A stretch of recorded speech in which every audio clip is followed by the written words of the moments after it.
but I guess shifting a bit away from the betting, we can probably get back to it later because we can probably have a whole podcast on sports betting alone. You are a Lazio guest, like Nick introduced yourself as, and listen, Nick, we know you outside the podcast a bit. You said your story about your love for Lazio.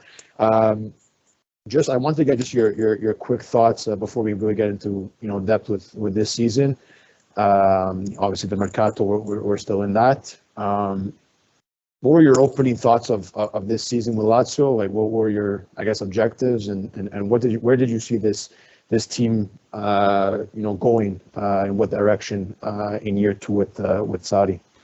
Yeah, I think listen, as anybody that's a fan, I think you want to go into any fresh season with some optimism. I try to balance that out with some realistic expectations. I mean, before the season started, I thought Roma was the team that made the most improvements. Obviously, Milan's coming off of a championship, Juve and Inter. So I kind of anticipated that was the top four. Napoli obviously has exceeded everybody's expectations. So in my mind, top six was realistic. If everything went perfectly well, we could maybe have a chance at top four, but now we're starting to see things haven't gone perfectly well, right? It's for a lot of the reasons people love Sarri. I'm going to give him a little bit of hate. It's the same old story. He doesn't rotate his players. He doesn't adjust his tactics. And that's starting to take its toll. I mean, we've seen Immobile. He's hurt now for the second time this year. He's going to miss an extended period of games. And it's not all his fault because, listen, he only has who he has at his disposal, right? I don't know how long you guys have. I could get into Lotito and Tade. They're the real culprits for where we are. But I think this team is kind of right on par with where I expected them to be, right? They're going to fight for that fifth, sixth, second-tier European place. I just think that's who they are. I mean, yeah, because speaking as a Napoli fan here, having witnessed Sarri, more often than not, when he gets the players for his system, it's fantastic and it just works out beautifully. But if he doesn't have any more, he just keeps on using the same guys that just work, the same starting 11.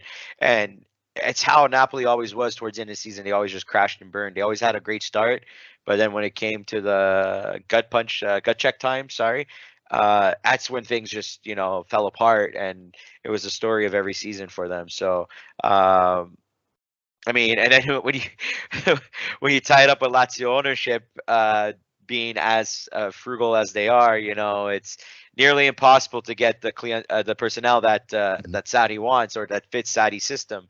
And it's also another issue because it's a system that not every player suits it well. If it makes any sense, 100%. It's something that's really, I don't say it's extremely technical, but it's a very pass heavy system. Little margin for error, quite honestly. Yeah, exactly. Yeah. Quick thinking, little margin for error. It's beautiful when it works, and sometimes some of the plays that these players pull off are just gorgeous to look at. But a lot of players are not great with their quick decision making. Some of them are but they love to be the ball possessor. They love to take everything in before making a decision. But no, Sarri's system is very, I don't want to say boom, boom, boom, but you really need to have quick feet. Definitely. But you know what? I gotta say, actually, despite all that, and I know obviously the season's still long, but for the players that they have brought in, I don't know about you, Nick, but I was pretty pleased. As an outsider, I don't follow the team, week in, week out, like yourself, but just looking from the outside in, I mean, guys like Provedel, guys like Romagnoli, Casale. Pleasant surprises. Those are the three that off the top of my head you probably can get into more. No, you nailed it. Right. So, and I don't think they've been particularly bad. I think it's obviously goes along with, like you said, Nick, the depth, driving players into the ground, a la Immobile, as we're seeing right now. But for what they've gotten to work with, I think has been a bit better than previous years. And listen, you guys brought two goalkeepers. We all thought Maximiano was going to be the starter. He shits the bed per se.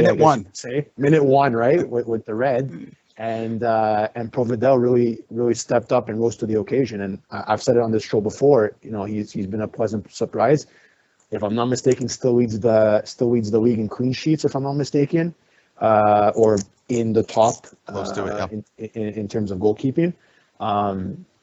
Would you say that summer window going into the season was a success, or not? I wouldn't say a failure, but where do you assess all these moves and something that we haven't really seen from Lazio in a while?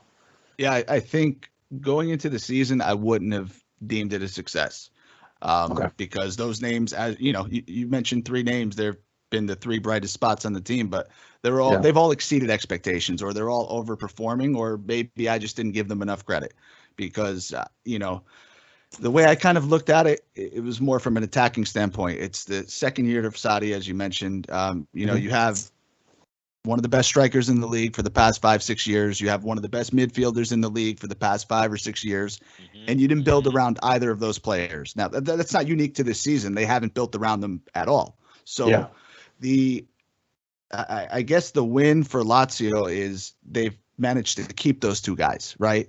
Immobile and SMS. That's kind of the win. But you're just swapping pieces in and out outside of that. But halfway through the season, I'm going to change my answer, because a clear upgrade with the goalkeeping position. I think a clear upgrade on defense with Casali and Romagnoli. I mean, Acerbi's been out, and that's good. He's on the decline. Lazzari has been dynamite for 2 years now, and he's not a natural defender, so they moved him from the wing. Matisic has continued to improve, so they're playing well, I think, in spite of the market, but they've also had a couple of gems for sure. Yeah, and I think like in Romagnoli's case, being a Laziale through and through, maybe it might be his first season, maybe a bit of an adjustment, maybe some growing pains, like, trying to get used to Sarri's system. But he's the guy that he's playing for his childhood club, his favorite club, the team that he loves, that he would take. I have a feeling that mentally he probably takes it extremely to heart. And, he might not be having success now, but he's going to be the type of player that's not going to, motivate himself to get better. Like, he will, like, he's not gonna be one of those players that, oh, this doesn't work for me, let me look elsewhere, let me go play elsewhere. He's like, no, like, I'm at the club that I wanted to be at. I'm pretty sure in his mind, I don't want to say he's at his, like, I don't think it would be wrong to say that in his mind he's in his final destination, in terms of, like, I don't think he, like, usually when you're a professional athlete, you'd love to play for your favorite club, and I think in Romagnoli's case, if I can be his defender, for a defender, I think that it's just small growing pains, and I think I have hope that he's actually gonna, adapt better, barring the whole freaking exhaustion of playing almost every single minute possible. Plus he has the Scudetto under his belt too, right? So he's won the league. He knows what that feels like, and even though he might not have been on the pitch down the stretch, in terms of him being like the captain, he still had a role, and he still tasted success, and to bring it back home for him, right, with Lazio, I think is huge, and he'll give it his all for the Curva Nord. I mean, when he scored that goal, his first goal for the club, I mean, the emotion was there, and from coming from the Roma youth system to making it full circle back to Lazio, the team that he actually supports and loves, is a great story. And I think, even though maybe not every game he's top, I understand, but I think he's where he needs to be, and he's definitely a player that is serviceable for Lazio, and not only this season, but going into the future. I mean, he's not old, but he's not young. He's kind of that, now is now time. Him and Casale, I think, is a great duo. They're both Italian, and I think that's a big plus, for Lazio, and for Serie A, and we need defenders for the Azzurri, right? So if these guys can continue to play, well together and build that chemistry, you never know. They can maybe, break through a lineup, break through a call up. So in the future. So. I don't know. I just wanted to bring that up, Nick, just because I've liked those 3 players, all 3 of them being Italian. Like I said, is also a plus. So it's great to see. Yeah, I couldn't agree more. And you said before you were a bit disappointed with the summer transfer. Looking back, do you think there were areas maybe you would have liked Lazio to go out and get? Maybe that they could have. Striker. Yeah, Yeah. I mean, Yeah. it's plain for all to see, right? Obviously, the second injury to Immobile, no, they have no backup, they have no answer. And wingers, I mean, Zaccagni's been awesome. Anderson and Pedro, they're part-time players at this stage in their career. That can they still have an impact any given game? Absolutely. Should they be counted on every single game, every single minute? Absolutely not. So there's absolutely no depth up front, and it's starting to show.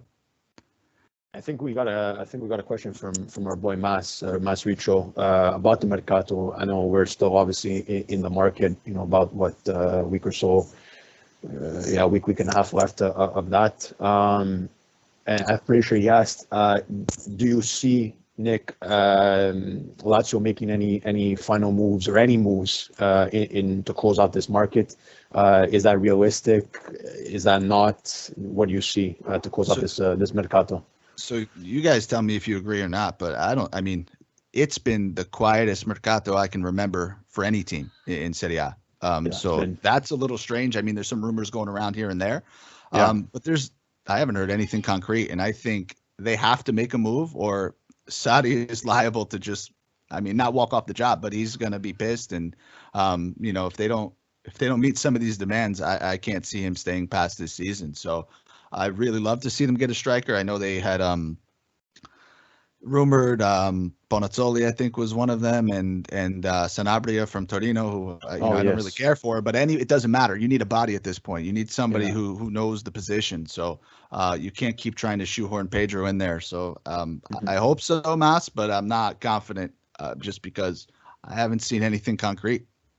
Plus, those players, they know the league, right? So if it does happen, by a miracle, they're serviceable, like we said, right? For sure. For the remainder of the season. Speaking about Immobile, he's 32 now. It's seventh season with Lazio. I know a couple years ago he did sign a contract. I don't know how much is left on his contract, but where do you see his future with Lazio? Obviously, I think he is the all-time leading scorer, right, at Lazio all time. Obviously he's a team legend, but it feels like these two injuries, it's kind of putting a damper on his career a bit. What do you think you need to go out and get a young striker maybe next summer? Maybe definitely look in the Primavera to replace him eventually, because he's not immortal, right? Yeah, listen, I think I don't think anybody could have imagined he'd have this good a career with Lazio. You can't give him enough credit for what he's done and what he continues to do. I mean, he was playing well this year when he was healthy. But you mentioned it. He's 32. It's his second injury in a year. I think he just had his fourth kid not too long ago. I mean, at some point, all these factors weigh on you. And, can we get another 2 or 3 years out of him? Maybe. Does he think he's got a realistic shot to make the next tournament for Italy? Whether that's the Euros, right, I guess, is in 2 or 3 years. I mean, could he be a bench player on that team? Maybe, but I don't really know what's driving him at this point. So it's I think you have to imagine he'd be okay with a little competition at this point in his career, right? He's been the guy who's forced competition in the past. He's proven himself. He has nothing left to prove. So at this point, he's got to be looking for the betterment of the team.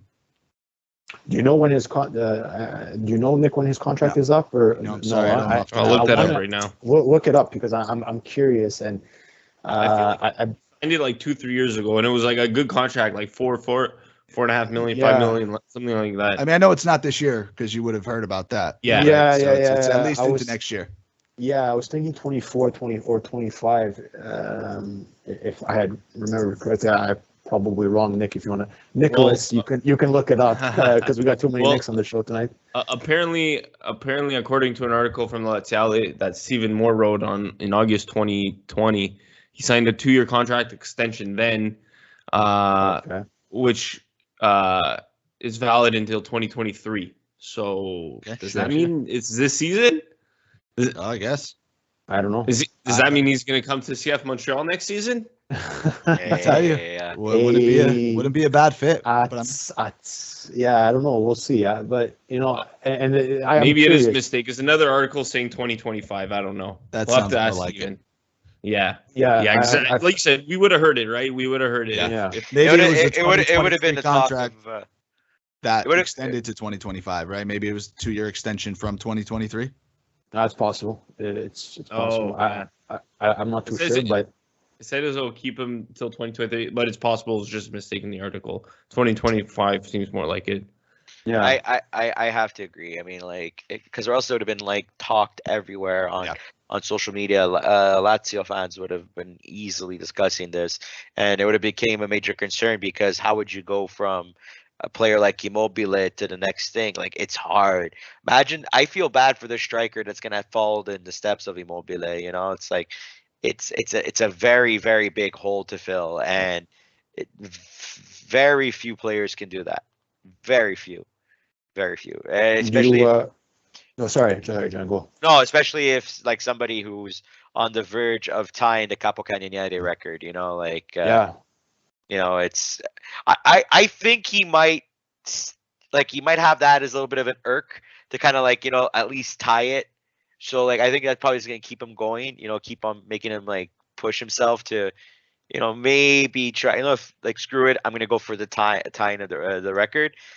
But he also needs a bit of a supporting cast for that. So hopefully, you know, Tito can get that for him and stuff. But we'll see.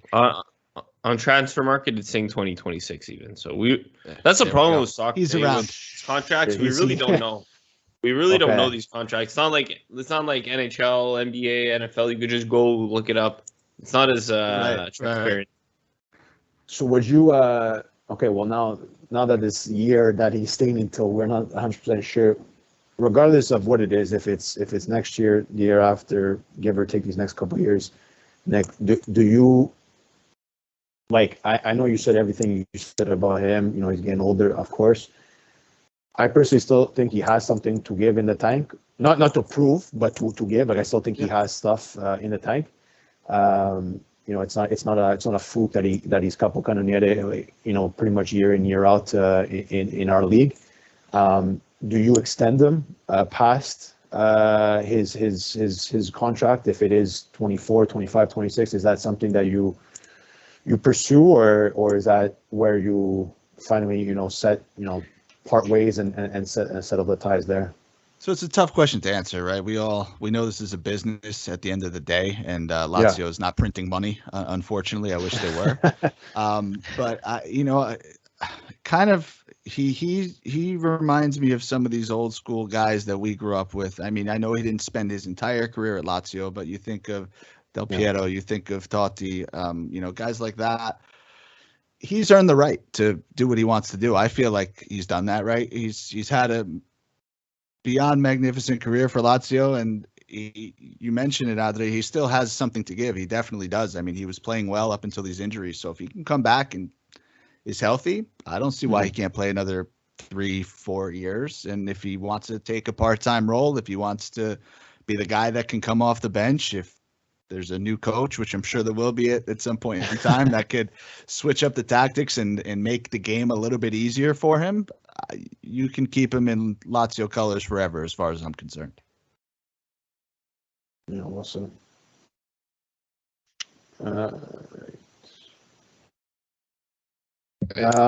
Sorry, I was just looking at something. Sorry, Nick, I didn't want to cut you off. I was gonna say, I think we did get a question on Twitter from Dieter, but I don't know if it was Lazio related. I have to see. No, it was more you know, other topics in Serie, but I kind of still want to stick on the Lazio topic if we can. Yeah. I wanted to ask Nick. I know Lazio beat Bologna 1-0 in Coppa Italia last week. Next round, Juve. I think it's next week already. The games, the quarterfinals. I feel like we always ask this to our guests whenever their team is still left in the Coppa Italia. How much emphasis do you want Lazio to put on this trophy? I know the last time they won was 2019, so it's 4 years. So I know it was at that time it was something that the team was very proud of, and it kind of jolted them into the next season where they almost won the Scudetto. I think if it wasn't for the pandemic, I think Lazio would have caught Juve. Good memory. Because the pandemic the pandemic break All killed the momentum. Lazio. Yep. All the momentum, and then when they came back, it was just too much for them playing twice a week. But I digress. Coppa Italia, how much emphasis do you want to put? Obviously, it will be a tough game against Juve. It is a tough side of the bracket. Because then it's Inter. I'm drawing a blank now. And Atalanta, no? No. Is Atalanta on the same side? No? No. I'm drawing a blank. I know on the other side it's Torino, Fiorentina, Cremonese, Roma. Atalanta. Oh, So maybe you're right. Inter's playing. I'm just gonna look it up. I'm drawing a complete blank. No, John, I think you might be right. Fiorentina is the other side, right? Yeah, but I think Johnny might be right. Actually, I'm sorry. Yeah. In Fiorentina, Torino, Roma, Cremonese, Juve, Lazio. Yeah. So, how much emphasis do you want Lazio to put on the Coppa Italia? All of it. I think. Also. Listen, this is the reality for some of our teams. I'm very much of the opinion any trophy that you can win, you try to win it. Any trophy that you win is important. Beautifully said. Beautifully said. It's important. So anybody that thinks like, I know, listen, Gianni, it's not you, but we saw Napoli went out this last week. A lot of Napoli fans, it's not important. We're after the real prize. That was stupid. That's bullshit. I agree. I you don't even have to apologize, Nick. I'm on your side here. I'm like, that was completely stupid to argue or say. Yeah. So it's any possible trophy that Lazio can win, the Coppa Italia, the Supercoppa, the Scudetto, the Conference League, the Women's Champions League. I don't care. Whatever the trophy is that this team can bring in, you have to go for it, and it's important, and the fans should be behind it. So I can't see it any other way, quite honestly.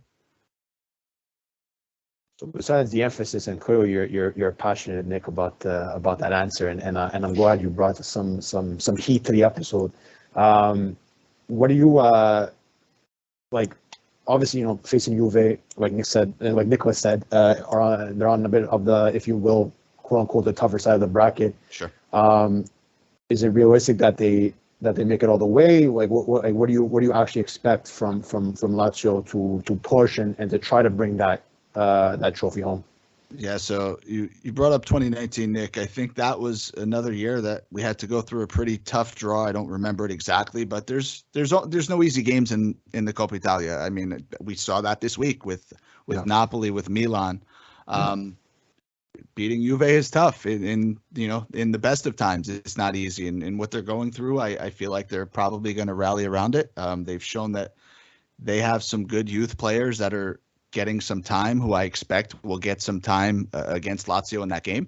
Penin is a phenomenal goalkeeper. I think he starts on most teams. So it's not going to be easy, but if they can get through that game, I think that will give them the belief that they can win the entire tournament.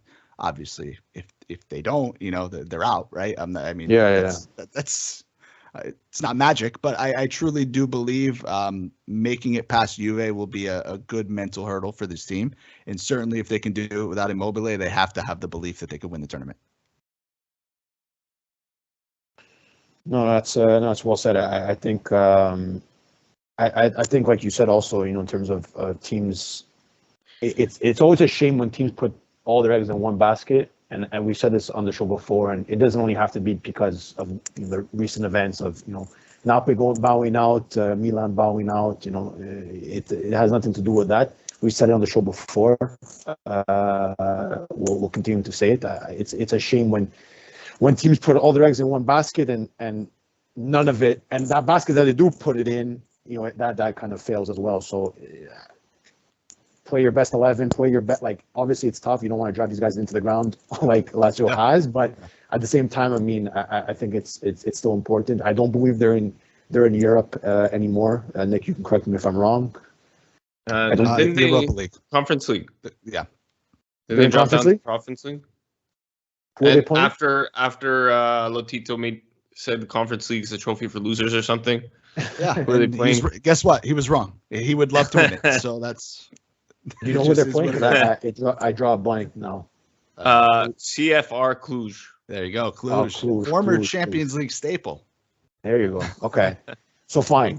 they're still on all fronts. So I definitely agree with that in terms of playing the best you can in all competitions. I think it's important. If you're able to do so, of course. Obviously, there's a big matchup tomorrow, Nick. I didn't want to get into this early, but listen, we're here. I'm the Milan fan. You're a Lazio fan. Just, I guess, a bit of a preview. I mean, it's pretty weird that we're getting a game on Tuesday of this magnitude. Lazio Milan is always an interesting matchup. Just your early thoughts, I guess, to preview that match and what you expect from the game, and maybe some betting odds, because I heard through the grapevine there's some you weighed some betting advice as well. So yeah, hit us with that definitely. as No, well. so I think it's a matchup of two teams that desperately need a win. I think we've both had mixed results over the past couple of weeks. Definitely Milan. Yeah. I mean, since that Roma game, it's time for them to get back on track, and that's what worries me more than anything else. You're talking about the champions of Italy from last year, so I truly think if they're going to figure it out and cement their spot in the top four or make a title challenge, this is unfortunately the game that they have to do it. So I'm a little upset that Lazio is the opponent. But I expect it to be a good game, probably a close game. I think most of the games between our two teams over the past 4, 5, 6 years have been pretty close and well contested. Lazio, what I'm seeing is Anderson will be playing the false nine in the middle. Pedro will be on the right.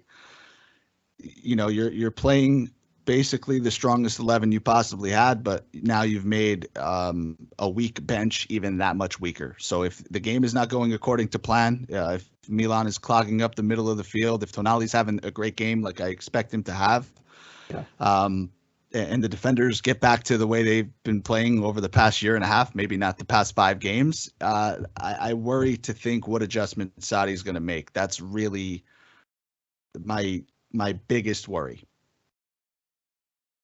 And over under, what's the odds like? What do we see? What are we saying? That's my guy. So Milan is a favorite, right? They're plus 140 on the money line. Lazio's plus 185, so a slight underdog. I think it's probably because they're at home that they're even that close. But the over is 2.5 goals. It's minus 115. So it's funny you mentioned that bet. We gave it out on our podcast last week. That was one of my locks of the week, just because I think both teams don't play exceptional defense or aren't in a good run of form in terms of their defenders. So I had given that out at even money. So the line moved a little bit, but I definitely expect that to hit. I think this is a 2-1 game at worst. Could be a 3-1 game, a 2-2 game. I think there's goals in this one. And I mean, no matter what, I obviously want my team to win, but you guys all know as a neutral, you're excited to watch a game where there's goals. So I think this could be one of them, and it's going to be the final marquee match of the week. So let's hope for it anyway. Yeah, absolutely. And you know what? I like your analysis on it's kind of a must win for both teams. I'm going to say Milan a bit more just because of where they are on the table, and I don't want to say anything bad to Lazio, because we have a lot of Lazio friends, and the reality is that it is a must-win for both teams, especially after what happened today with Inter, right? Dropping points to Empoli in that 1-0 game. So it's I find just by seeing that result, and I hate obviously schedule watching or game watching before my team plays, but after seeing that result, it kind of amplifies the stakes a bit in this matchup tomorrow. And I think, like you said, Nick, you nailed it on the head. It's a must win, and especially in terms of how these teams have played. Like you said, the form hasn't been pretty, especially for Milan fans. I can speak for that. I mean, it's been a hard pill to swallow these past couple of weeks, and in terms of the different competitions that we've had to face and the ugly defeats that we've had to witness. I hope things get back to a bit of a more of a positive. You win this game tomorrow, and you again kind of slowly continue to claw at Napoli, who are obviously in tremendous form and tremendous. They're playing like lights out at the moment. So for Milan's sake, I think It's it's a game that, like Nick said, I think could be a 2-1, maybe a 3-2 type of game. I don't know where the offense is going to come from because, as you said, Nick, Immobile out. These teams haven't been scoring. These teams haven't been defending. These teams haven't really been doing much. But I still think we can hit that. What is it, 2.5 for the goals there? Yeah. I think so. It has to. It's a right. No, I agree, and I think it's they're going to come from the two places. Both of these teams excel, or the midfield, right? Strong midfielders and great set piece takers, right? Not only free kick, but I know one area Lazio's really improved this year has been on the corner kicks. They don't generate a ton of corners, but they seem to be doing pretty well off of them. So we're going to need 1 or 2 goals like that, right? Whether it's from a set piece or great strike from a midfielder. I think Milinkovic-Savic, I'm hoping for a bounce back game for him. He's been on a really poor run of form.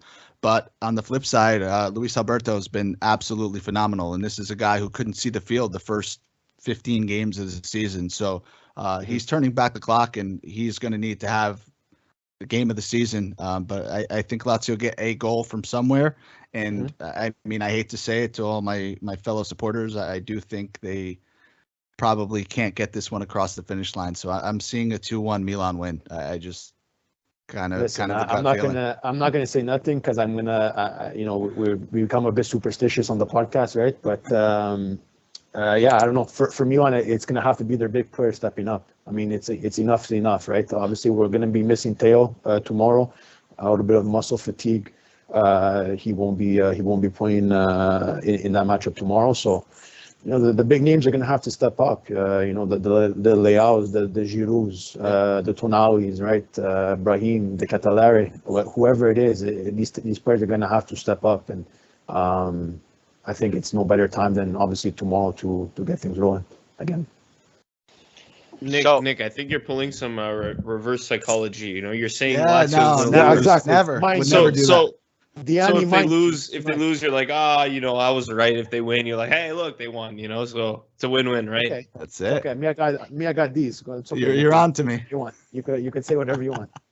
I mean, I think Nick wants some credibility. So like, even if they win, he doesn't want to be that guy that like people can't take seriously. No, I'm just kidding. No, don't worry, take his betting advice. Don't worry.